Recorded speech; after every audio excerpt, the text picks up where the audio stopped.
everything he's told me has been the truth, and he's proved it from the get-go. If he says he's going to retire, we will never see Romeo Bliss here again. And I don't mean to bring this up over and over again. I need to get on the other things here, but Romeo Bliss has meant a lot here to Wildside, and it's important that that comes into play. Oh, definitely. For all of his years in service to Wildside, putting his body on the line each and every night, Romeo Bliss, thank you for entertaining us, and thank you for entertaining all these great fans. You will be missed. That he will. Well, anyway, let's turn things to the president right now. Lazz is facing an opponent that's unusually for Lazz. Lazz typically is wrestling opponents very close to his size. In this case, Kross is a good head, taller, and look at the shoulders, look at the musculature of Kross. This is something very new to Lazz. Oh, Kross is a very big man.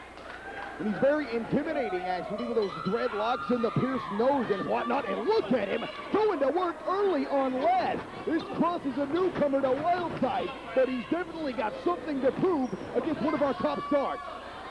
He certainly does. Well, fists are flying, legs are flying. Oh, down goes Kross. Kross didn't anticipate that one coming. Obviously, in Lazz, I would say, moving in for the kill. This is not something that Kross anticipated, and I think Lazz may have done a little homework preparation for his match today with Kross. Oh, definitely, Lazz has the psychological advantage. Anytime he steps in the ring, he gets inside the heads of his opponent. There's a boot up. Lazz up to the second turnbuckle, and it cut it for what looks to be a variation of a neck breaker. It looks as if Kross's head may have slipped from his hands, but Kross took the blow, but only a 2 count. Then again, I mean, where there's move he intended, we're still talking about a 205-pound man flying onto another man. Yes, bodies can break under those conditions. Inverted atomic drop, and I believe, yes, it could be. It's the headshot. I love that word, the headshot. Like Lazz going for seconds. Sloppy second. We won't examine the phenomenon of a headshot any more than that, although I'm sure Lazz wouldn't mind. The crowd is egging him on to do it one more time. I'm sure Lazz would be happy to comply. I don't think Kross is particularly game, though. A reversal into the corner, Lazz up, Kross catches him, and hot shot on the top rope, cut him in for the DDT. Kross's offense is incredible, and to his advantage, he's doing each move lickety split, not giving Lazz any time to recuperate. It's to Lazz's credit, he's been able to kick out of that last maneuver. Big time suplex by Kross. Kross has come in with a game plan. He has obviously studied Lazz, studied the action, studied what Lazz does. Kross now in control of this matchup this week on NWA Wildside. And against Lazz, being in control of Lazz is highly unusual. We're talking about the psychological power you mentioned earlier, Dan, of Lazz, because he's been able to psych out every opponent from A to Z, literally here at Wildside. But on the other hand, Lazz has been around here a while. A lot of people are hip to Lazz's drive, so to speak. A lot of people can prepare. I mean, Wildside is seen all over the country. I'm sure Kross has seen more than his share of Lazz matches. Lazz with a roll-up, got a quick 2. Kross definitely glad to be here in Wildside to make a name for himself in professional wrestling nationwide. NWA Wildside, of course, Washington, D.C. and Nashville, Tennessee. We welcome you to the Wildside broadcast family. And now you see Kross and Lazz pummeling one another in what's some of the best action on television today. Without a doubt, there are a lot of wrestling companies claim to be the new #2 wrestling federation in America. We're not going to do that.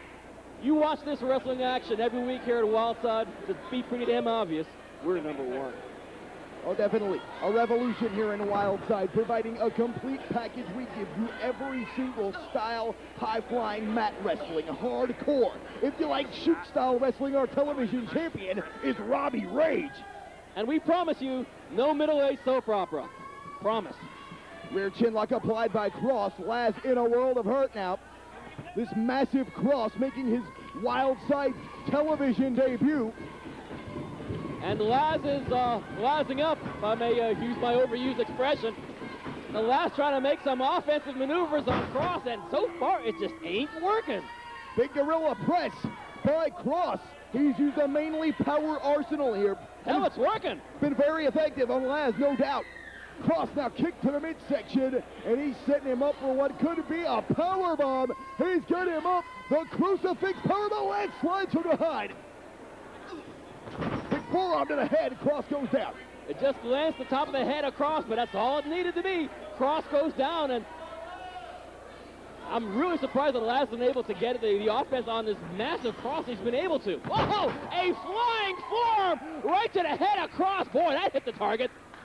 Formerly known as the Flying Jalapeno many years ago, for the one and only Bobby the Brain Heenan. There's Irvis with drop kick by Lazz.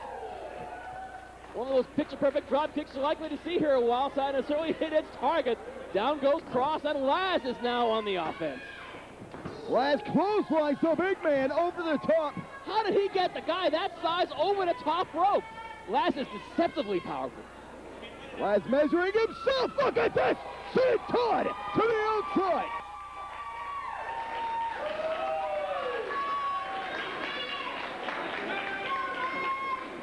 Lazz in control of Kross. He's going to the top drop kick. Perfect. Once again, textbook drop kick onto the chest of Kross. Kross able to get a shoulder up. Count of two. Amazing. I didn't expect this kind of fight from either of these two opponents in this match. This is a genuine surprise and a very pleasant one. Definitely Kross coming in with no name here in Wildside, and he has definitely shown what he's made of. The matchmakers taking note of this big athletic man, a Britney Spear. It's a Britney Spear on Kross, and that's what it took. It took the Britney Spear. It came out of left field, and Kross paid the price. The winner is Lazz. Ladies and gentlemen, the winner of the match,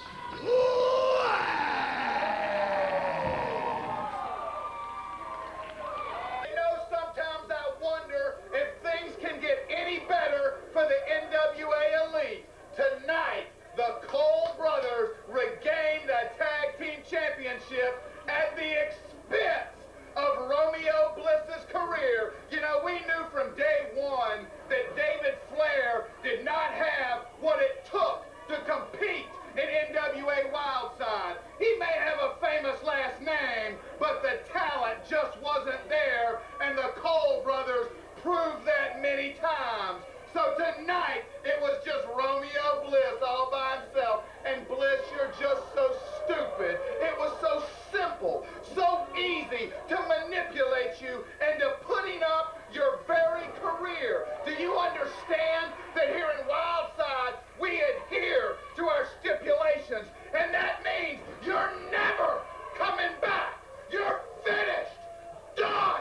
Your career is over, and I'm more than happy to take credit for it.